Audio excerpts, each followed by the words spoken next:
Welcome everyone. Supreme court and high courts chapter को compare करके पढ़ रहे थे, ऐसे ही कंटिन्यू रखेंगे।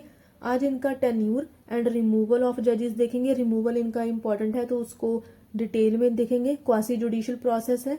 इससे पहले इनकी ओथ, क्वालिफिकेशंस, कोलेजियम सिस्टम, इनकी composition, supreme court and high court जजेस का ओरिजिन कैसे हुआ था, ये हमने कवर कर लिया है। तो वो वीडियो जाकर देख लें अगर किसी ने नहीं देखी है। आज इनका देखिए टेन्यूर देखेंगे। सबसे पहले तो इस साइड है सुप्रीम कोर्ट का लिखा हुआ मैंने, एंड इस साइड है हाई कोर्ट्स का। टेन्यूर की बात करें तो supreme court and high court दोनों ही जजेस का टेन्यूर हमारे कॉन्स्टिट्यूशन में नहीं दिया गया है। सुप्रीम कोर्ट जजेस के लिए अलग से 3 प्रोविजंस हैं एंड हाई कोर्ट जजेस के लिए 4 प्रोविजंस दे दी गई हैं। इनका टेन्यूर फिक्स नहीं करा गया है। जैसे कि प्रेसिडेंट का टेन्यूर 5 ईयर का रहता है, but supreme court and high court जजेस का टेन्यूर ऐसा नहीं दिया गया है। सुप्रीम कोर्ट जजेस के केस में 65 ईयर एज बता दी गई है कि आप 65 ईयर की एज तक ऑफिस होल्ड करके रखोगे। इट मीन्स जब 65 ईयर के हो जाएंगे तब ऑटोमेटिकली ये रिटायर कर जाएंगे। एंड इनकी एज से रिलेटेड अगर कोई भी क्वेश्चन या इशू रेज होता है तो फाइनल पावर पार्लियामेंट के पास रहेगी। पार्लियामेंट कोई अथॉरिटी सेटअप कर सकते हैं, फिर वो अथॉरिटी उस क्वेश्चन को देखेगी जो भी एज रिलेटेड इशू रेज हुआ है। एंड अगर इनको रिजाइन करना है तो ये अपना रेजिग्नेशन प्रेसिडेंट को देंगे। एंड इनको रिमूव भी करा जा सकता है।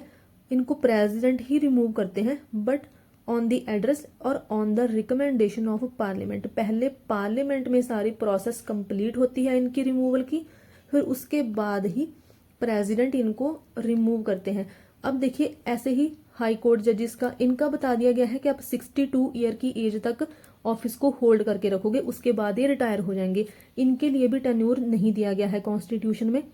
बट जैसे सुप्रीम कोर्ट जजेस में पार्लियामेंट के पास फाइनल पावर थी एज रिलेटेड इश्यूज को देखने के लिए, हाई कोर्ट जजेस के लिए फाइनल पावर है president and chief justice of India. अगर हाई कोर्ट जजेस की एज से रिलेटेड कोई भी इशू रेज होता है तो वो president and chief justice of India he handle करेंगे। ये भी अपना रेजिग्नेशन लेटर प्रेसिडेंट को ही देंगे एंड इनको भी सेम प्रोसेस से ही रिमूव करा जा सकता है by president and by parliament. Parliament में पहले इनका रिमूवल रेजोल्यूशन का प्रोसेस कंप्लीट होता है, उसके बाद फिर प्रेसिडेंट एक रिमूवल ऑर्डर निकालते हैं जिससे हाई कोर्ट जजेस को रिमूव कर दिया जाता है।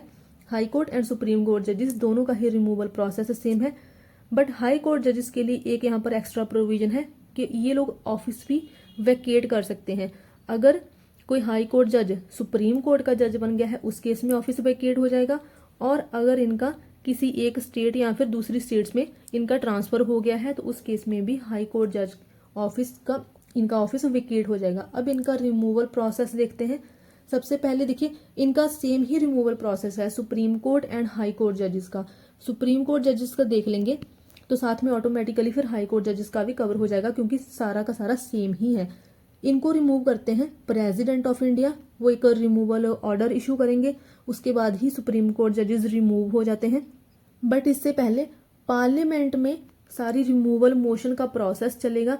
दोनों ही हाउसेज स्पेशल मेजोरिटी से रिमूवल मोशन को पास करेंगे, स्पेशल मेजोरिटी से पास करते हैं। एंड ये एक क्वासी जुडिशियल प्रोसेस है क्योंकि जिस भी हाउस में ये रिमूवल मोशन इंट्रोड्यूस करा जाता है वो सेम ही हाउस एक 3 मेंबर कमेटी भी अपॉइंट करता है एंड वो कमेटी फिर चार्जेस को इन्वेस्टिगेट करती है। तो ये एक क्वासी जुडिशियल प्रोसेस है। पार्लियामेंट में ये प्रोसेस कंप्लीट होने के बाद ही प्रेसिडेंट रिमूवल ऑर्डर इशू करते हैं, जिसके बाद फिर सुप्रीम कोर्ट जज रिमूव हो जाते हैं।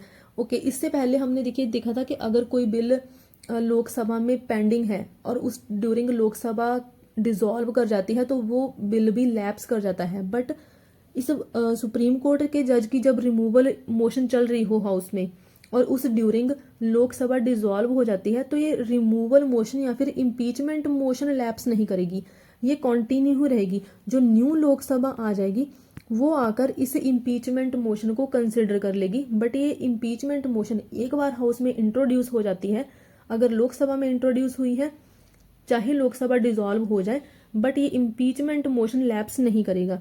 अब इनके लिए 2 ग्राउंड्स दी गई हैं, प्रूव्ड मिसबिहेवियर और इनकैपेसिटी। इन्हीं के बेसिस पर ही सुप्रीम कोर्ट जजेस को रिमूव करा जा सकता है।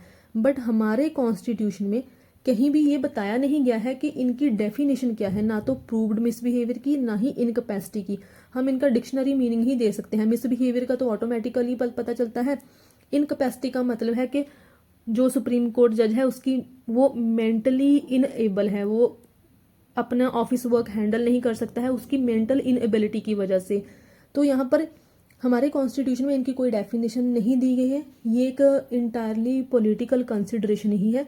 बेसिकली रिमूवल मोशन का हाउस में इंट्रोड्यूस करना एंड चार्जेस को इस्टेब्लिश करना, ये दोनों ही पॉलिटिकल कंसिडरेशंस हैं। बट जब चार्जेस को इन्वेस्टिगेट करा जा रहा है वो एक जुडिशियल प्रोसेस हो जाती है। एंड हमारे कॉन्स्टिट्यूशन में ये भी नहीं बताया गया है कि इस रिमूवल मोशन का प्रोसीजर क्या होगा।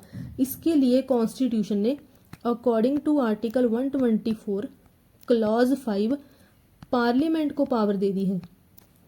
पार्लियामेंट को बोल दिया है कॉन्स्टिट्यूशन ने इस आर्टिकल के अकॉर्डिंग कि आप ही प्रोसीजर भी बनाएं, पार्लियामेंट ही प्रोसीजर बनाए इन जजेस की रिमूवल का। ग्राउंड्स ये रहेंगी। सो पार्लियामेंट ने क्या करा, पार्लियामेंट एक एक्ट लेके आती है, द जजेस इंक्वायरी एक्ट 1968। इस एक्ट के अकॉर्डिंग ही फिर एक प्रोसीजर बनाया जाता है। इस प्रोसीजर के अकॉर्डिंग ही इन जजेस का रिमूवल भी होता है।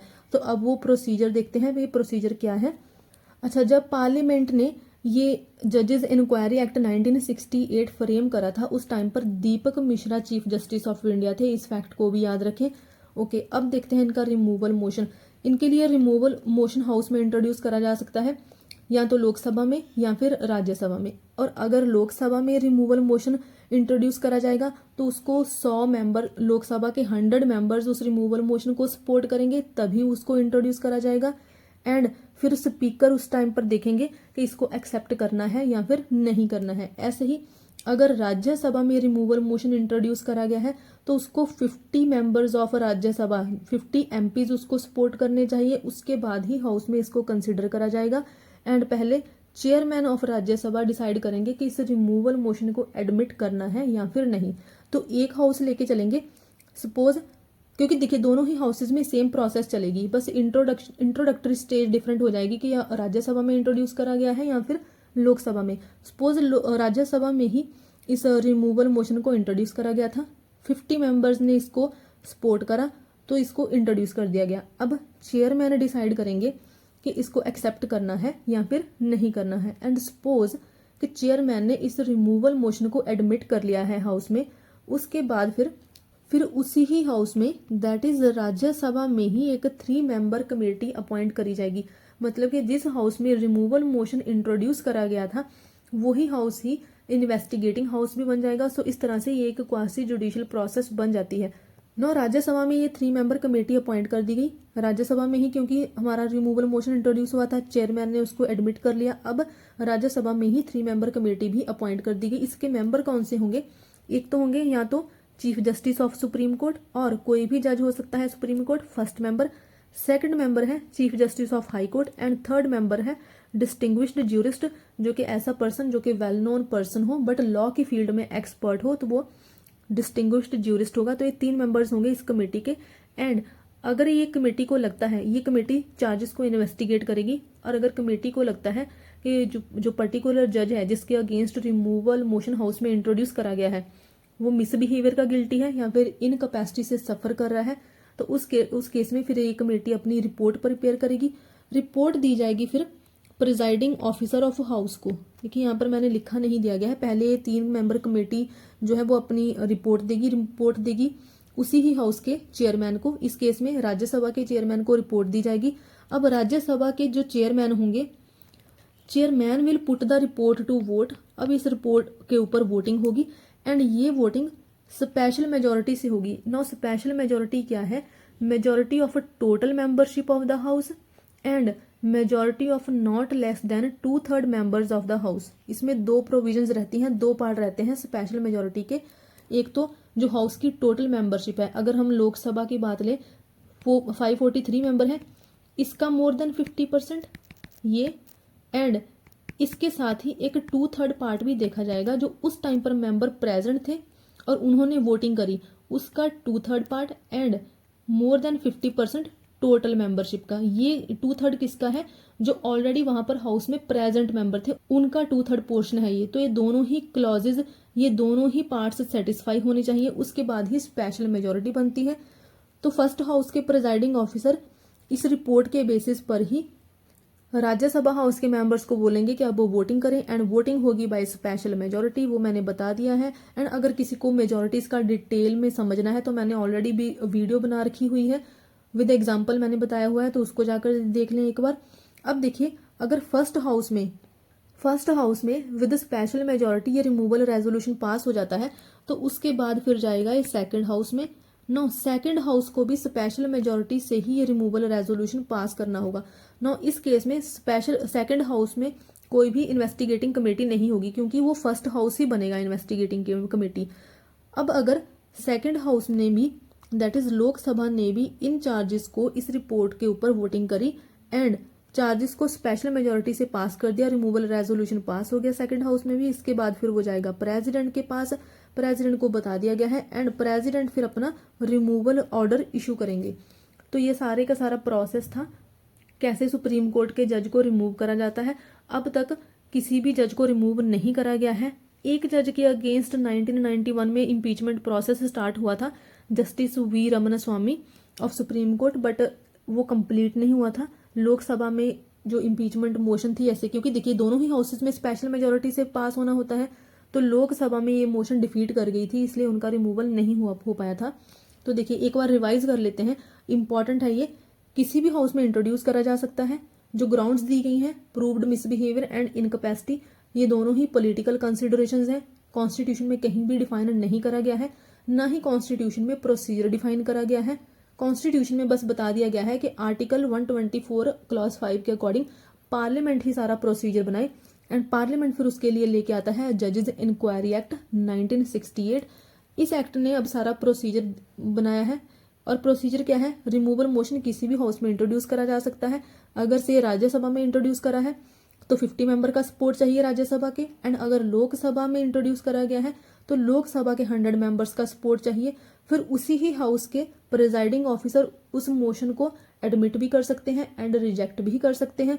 एंड अगर एडमिट कर लिया है, से राज्यसभा में इंट्रोड्यूस करा गया था एंड राज्यसभा के चेयरमैन ने इस रिमूवल मोशन को एक्सेप्ट कर लिया है, उसके बाद फिर उसी ही सेम हाउस में 3 मेंबर कमेटी अपॉइंट करी जाएगी। राज्यसभा ही इस केस में अभी फर्स्ट इन्वेस्टिगेटिंग हाउस बन जाएगा। 3 मेंबर्स कौन से होंगे, chief justice of supreme court और एनी जज of supreme court, chief justice of high court and distinguished jurist. नौ, ये कमेटी चार्जेस को इन्वेस्टिगेट करेगी, उसके बाद अपनी रिपोर्ट देगी फिर प्रिजाइडिंग ऑफिसर ऑफ हाउस को, दैट इज चेयरमैन को। इस केस में चेयरमैन फिर उस हाउस के मेंबर्स को बोलेगा कि अब आप वोटिंग करें। हाउस के सारे मेंबर्स स्पेशल मेजोरिटी से वोटिंग करेंगे, एंड जब रिमूवल मोशन फर्स्ट हाउस में पास हो जाएगा, दैट इज राज्यसभा में, उसके बाद फिर वो जाएगा सेकंड हाउस में, दैट इज लोकसभा में। नौ, लोकसभा को भी स्पेशल मेजोरिटी से ही ये रिमूवल मोशन पास करना होगा, एंड अगर सेकंड हाउस में पास हो जाता है उसके बाद उसकी रिपोर्ट जाएगी प्रेसिडेंट के पास, एंड प्रेसिडेंट उसके बाद फिर अपना रिमूवल ऑर्डर इशू करेंगे एंड उस टाइम पर फिर सुप्रीम कोर्ट के जज रिमूव हो जाएंगे। आई होप ये सारा प्रोसेस क्लियर है। अब देखते हैं हाई कोर्ट के जजेस का रिमूवल। सेम है, लाइन बाय लाइन हर एक पॉइंट सेम है, जस्ट इतना सा ही डिफरेंस है कि हाई कोर्ट जजेस का ट्रांसफर भी होता है। तो इनका ट्रांसफर कैसे होगा वो देखते हैं, क्योंकि देखिए जो भी रिमूवल प्रोसेस है high court and supreme court जजेस का एग्जैक्टली सेम है, कोई भी डिफरेंस नहीं है। बट हाई कोर्ट के जजेस के केस में क्योंकि ट्रांसफर भी होता है इनका, एक स्टेट से दूसरी स्टेट या फिर यूनियन टेरिटरी में हो सकता है, तो इनका ट्रांसफर कौन करेंगे, प्रेसिडेंट ही करते हैं। But chief justice of India को वो कंसल्ट करेंगे, and chief justice of India भी ये खुद ही डिसीजन नहीं लेंगे। थर्ड जजिस केस 1998 में ये बोल दिया गया है कि supreme court, that is chief justice of India को एक तो 4 सीनियर मोस्ट जजेस ऑफ सुप्रीम कोर्ट से कंसल्ट करना होगा, दैट इज वो एक कोलेजियम सिस्टम। थर्ड जजिस केस में कोलेजियम सिस्टम आया था, तो जब भी चीफ जस्टिस ऑफ इंडिया अपना डिसीजन देंगे उनको 4 सीनियर मोस्ट जजेस ऑफ सुप्रीम कोर्ट से कंसल्ट करना होगा। इसके साथ ही chief justice of 2 high courts. No, ये हाई कोर्ट कौन से हो सकते हैं, पंजाब से वेस्ट बंगाल, यहाँ पर जजेस का ट्रांसफ़र हो रहा है, पंजाब एंड हरियाणा का एक कॉमन हाई कोर्ट है, यहाँ से कोलकाता में जज हाई कोर्ट जज का ट्रांसफ़र हो रहा है। तो ये 2 हाई कोर्ट के जजेस होंगे, एक तो पंजाब एंड हरियाणा का चीफ जस्टिस होगा एंड दूसरा जहाँ पर इनका ट्रांसफ़र हो रहा है that is West Bengal. President उनको इन इस के बेसिस पर ही फिर इनको ट्रांसफ़र कर देंगे, इन जजेस का ट्रांसफ़र हो जाएगा। बट नाउ देखिए 1977 में सुप्रीम कोर्ट ने ये बता दिया, ये बोला सुप्रीम कोर्ट ने कि ये जो ट्रांसफ़र ऑफ हाई कोर्ट जजेस है ये कोई एक्सेप्शनल मेजर है, ये पनिशमेंट के तौर पर किसी को भी ट्रांसफ़र नहीं करा जा सकता। मतलब कि हाई कोर्ट जजेस का ट्रांसफ़र एक पनिशमेंट नहीं हो सकती है, पॉलिटिकल मोटिव से किसी को भी ट्रांसफ़र नहीं करा जा सकता है, ये पब्लिक इंटरेस्ट के लिए ही होगा। एंड अगर किसी हाई कोर्ट जज का ऑर्बिट्रेरी ट्रांसफ़र हुआ भी है तो जुडिशियल रिव्यू के अकॉर्डिंग उसको चेक भी करा जा सकता है, इस ऑर्बिट्रेरीनेस को चेक करा जा सकता है। बट ये चेक तभी करा जाएगा अगर उसी पर्टिकुलर जज ने जिसका ऑर्बिट्रेरी ट्रांसफ़र हुआ है अगर उसने चैलेंज करा है इस ट्रांसफ़र को, तभी फिर इस जुडिशियल रिव्यू को एक्सरसाइज करा जाएगा एंड इसकी ऑर्बिट्रेरीनेस को चेक करा जाएगा।